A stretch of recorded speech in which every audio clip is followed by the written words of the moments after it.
ఇప్పుడు ఈ kidney stones అన్నది నెగ్లెక్ట్ చేసేస్తే, అంటే ఇప్పుడు సర్జరీ చేసుకోవాలి కానీ అతను కానీ ఆమె కానీ ఇష్టపడలేదు, చేయించుకోలేదు అనుకోండి, ఇది లైఫ్ థ్రెటనింగ్ అయ్యే ప్రమాదం ఉందా? ప్రాణానికి హాని జరిగే ప్రమాదం ఉందా సార్? తప్పకుండానండి. ఇప్పుడు మనం మొన్న అనుకున్నట్టు కిడ్నీ స్టోన్ ఒక పక్క ఉందనుకోండి, ఇప్పుడు ఒక కిడ్నీకి స్టోన్ ఉండి అడ్డం పడింది అనుకోండి, ఆ కిడ్నీలో ఉన్న మూత్రం బయటకు వచ్చే అవకాశం ఉండదు.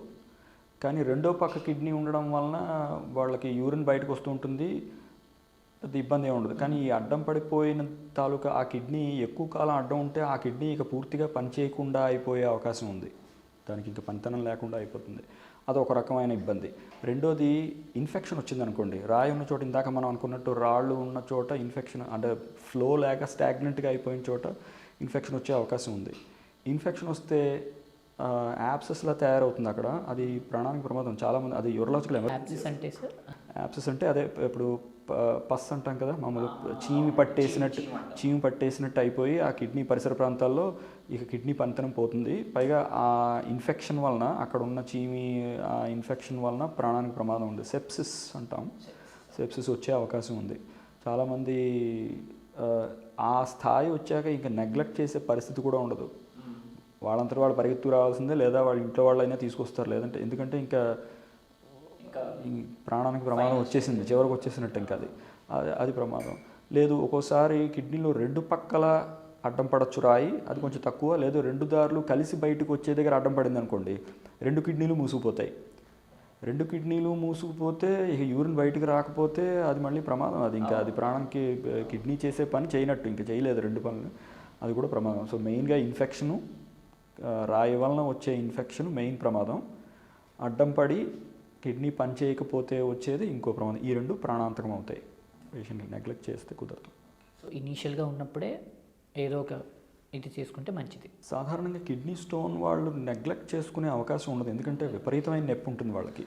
ఆ స్టోన్ కదలడం మొదలెట్టాక ఆ నొప్పి భరించలేక పరిగెత్తుకొచ్చి, అంటే మిగతా వాటిలా కాదు. ఇప్పుడు క్రానిక్ కిడ్నీ డిసీజ్ ఉందనుకోండి, ఒక రకంగా అది కిడ్నీ పనితనం మెల్లిమెల్లిగా తగ్గిపోతున్నా వాళ్ళకి ఏ సిమ్టమ్ ఉండదు, బాగానే ఉన్నాను నేను, ఇబ్బంది లేదు అనుకుంటారు. కిడ్నీ స్టోన్ అలా కాదు, అది వాళ్ళే పరిగెత్తుకొస్తారు హాస్పిటల్కి, ఎందుకంటే నొప్పి అంతలా ఉంటుంది. ఆ నొప్పి తగ్గే వరకు ఏదో ఒకటి చేసి ఇంక రాయి తీయించేసుకుంటారు. సరే సార్, ఓకే సార్. తర్వాత నేను ముఖ్యంగా వినే మాట ఏంటంటే, మంచినీళ్ళు ఎక్కువ తాగండి అన్నట్టు చెప్తూ ఉంటారు కిడ్నీ స్టోన్.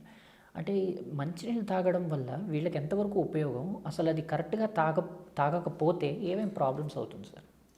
మనం ఇందాక మొట్టమొదట్లో అనుకున్నట్టు కిడ్నీ స్టోన్ ఫార్మ్ అవడానికి కారణమే ఈ ద్రావణం అంటాం కదా, సొల్యూట్ అండ్ సాల్వెంట్, వీటి యొక్క మిస్ మ్యాచ్. అంటే ఇప్పుడు సొల్యూట్ ఎక్కువైపోయి సాల్వెంట్లో అది సూపర్ సాచురేటెడ్ లెవెల్స్కి వచ్చేసాక ప్రెసిపిటేట్ అయిపోతుంది, క్రిస్టలైజ్ అయిపోతుంది. అంటే తెట్టు తేరినట్టు, పలుకు కట్టినట్టు అయిపోయి అది రాయి ఫార్మ్ అవుతుంది.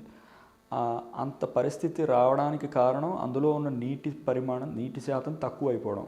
సో మనం నీళ్ళు ఎక్కువ తాగితే మూత్రంలో సొల్యూట్ మారదు కానీ సాల్వెంట్ ఎక్కువ అవుతుంది, అంటే నీటి యొక్క పరిమాణం ఎక్కువై డైల్యూట్గా ఉంటుంది యూరిన్, అప్పుడు రాయి ఫార్మ్ అయ్యే అవకాశం తగ్గుతుంది. అంతేకాదు, ఆల్రెడీ ఒకసారి రాయి ఫార్మ్ అయిన తర్వాత నీళ్ళు ఎక్కువ తాగితే డైల్యూట్ యూరిన్ అదే ప్రాంతం నుంచి వెళ్తూ ఉంటే ఏదో సెలయర్లో రాయి కొన్నాళ్ళకి కరిగిపోయినట్టు మన లోపల ఉన్న రాయి కూడా కొన్ని నెలలకి కనీసం మెల్లిగా కరిగే అవకాశం ఉంది, కరుగుతుంది కూడా. అందుకే కిడ్నీలో రాళ్ళు ఉన్న వాళ్ళు నీళ్ళు ఎక్కువ తాగమంటాం. రాయి వస్తుందేమో అని భయం ఉన్నవాళ్ళు నీళ్ళు ఎక్కువ తాగుతారు.